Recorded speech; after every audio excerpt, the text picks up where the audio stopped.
Every day at Sierra, you'll find top brand apparel, footwear, and gear for 20 to 60% less than department and specialty store prices. And during clearance time at Sierra, those incredible prices are 40 divided by 2.5, carry the 1, even lower. And when you shop clearance at Sierra, you can save a whole lot more on everything you need to get active and outside. That's a lot of saving. Epic brands, vast selection, teeny tiny prices. That's Sierra. Visit your local Sierra store today or shop online at Sierra.com. It's time to hit reset, not the snooze button reset, the crank it up, start fresh, go big reset.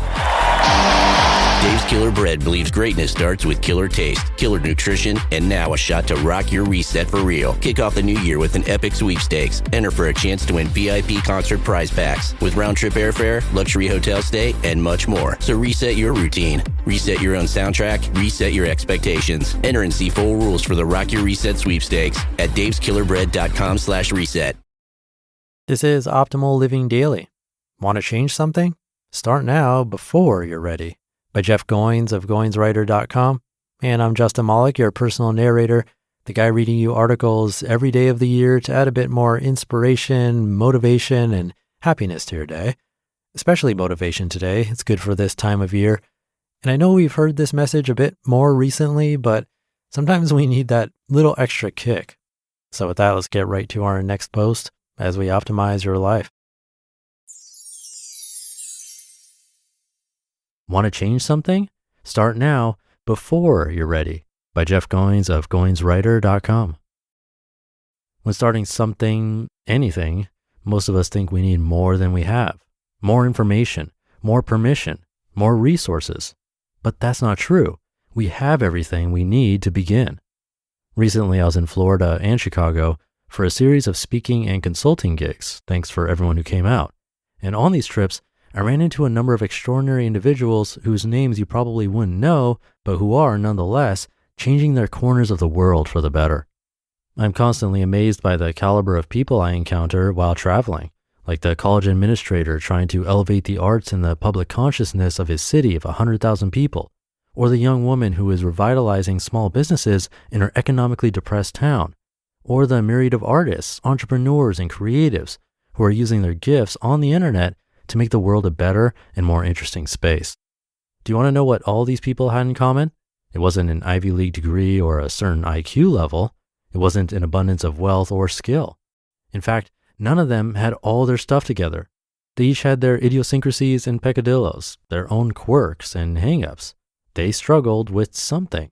In a word, they were human. But they all had something else in common. At some point, they all decided to start, in spite of feeling like they didn't have enough. Starting is the easiest thing in the world. Anyone can do it. And yet, most of us don't. We wait for someone else to go first.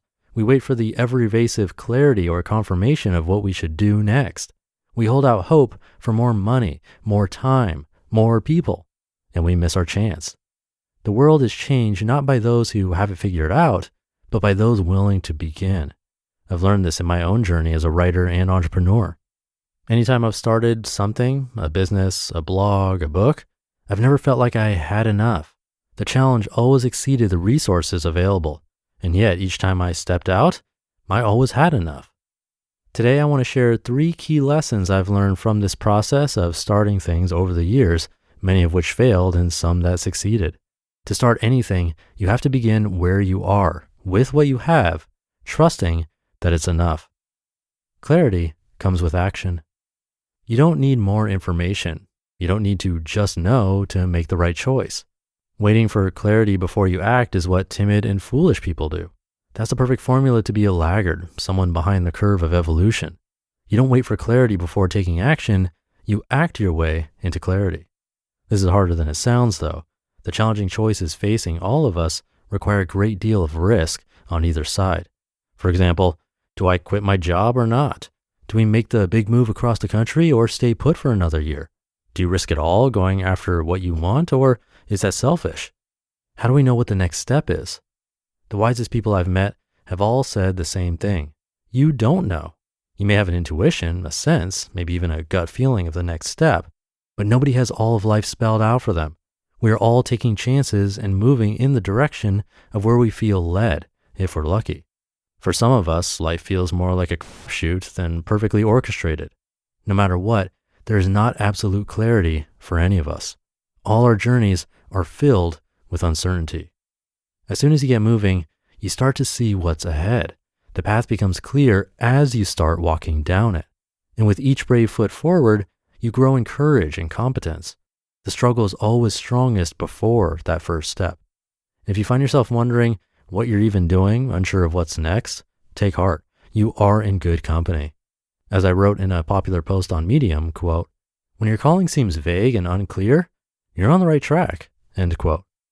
We all want to be told, quote, "This is the way to go. Walk in it and all will be fine," end quote. But life doesn't work that way. If you're feeling directionless, this means you are in the midst of an incredible story called your life. Get ready. Something exciting is about to happen. We follow those who go first. You don't need to wait for permission. If you see a need, meet it. If you know the answer, raise your hand. It doesn't matter if people look at you funny or if you end up standing out there all alone with the world watching you. The truth is that we are waiting for you. This is all leadership is, the willingness to take the first step. You don't need to be the best or the smartest or even the most unique. You just need to go first. Like a random guy on a park bench who started belting out Bon Jovi's "Livin' on a Prayer" and got an entire park to sing along. All he did was start singing. Maybe you and I can do the same. Leadership is the art of going first. In fact, in branding, often the company that is the first to market ends up owning the category. For example, you don't say, "Pass the facial tissue." You say, "Pass the Kleenex." Being first means stepping up and standing out before anyone else was willing to. This kind of move can greatly expose you, leaving you vulnerable, but it also means that others are watching you and paying attention to your every move.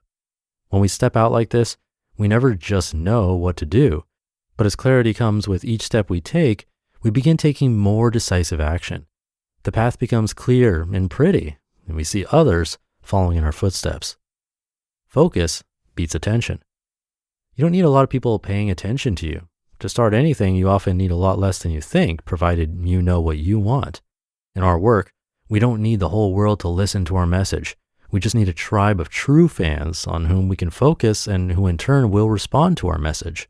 In a recent interview with Brian Clark on his podcast, 7 Figure Small, I shared how my belief that I needed millions of fans to make an impact was wrong. It turns out I only needed 100. When we get clear on what we really want, we realize we don't need much to get there. This is the gift of intention and focus. This is why I decided to experiment with what I call the 100-person rule, where I've committed to personally working with no more than 100 people this year in hopes of going deeper with a smaller group of people, helping them achieve true and lasting transformation in their creative work. So far, it's going great. I'm loving the focus and what the constraints are allowing me to do. It's not a huge audience that helps your work spread. It's your intention and willingness to focus on the people for which the work was intended, trusting that as they get it, more people will too. You don't need to build an empire. You just need to find a few friends who care. You just listened to the post titled, "Want to Change Something? Start Now Before You're Ready" by Jeff Goins of goinswriter.com, and I'll be right back with my commentary. Thank you to Jeff. As I mentioned at the top of the show, we've heard this message a few times recently, but especially around this time of year, I think we could all use that little extra nudge. I like that saying, clarity comes with action. It's really easy or tempting to sit on things and wait it out, think about it longer, sleep on it, or do things that we've talked about more recently, like buy a course, listen to an expert. But taking a step instead is so much more helpful. Steps create momentum. They create the path. They light the path up so we see what we truly need. It creates that muscle and resilience and knowledge, which we think we might be gaining by buying a course, for instance, but real world practical knowledge is usually what we really need. The perfect plan is impossible. I think everyone knows that already. So maybe today, if there's something you've been putting off because you don't feel ready, try just starting. Take that first step. You can figure out the rest along the way, just like everyone else. And with that, thank you for taking the step to listen and be here. It means a lot and keeps me going every day. So have a great day, and I'll see you again tomorrow where your optimal life awaits.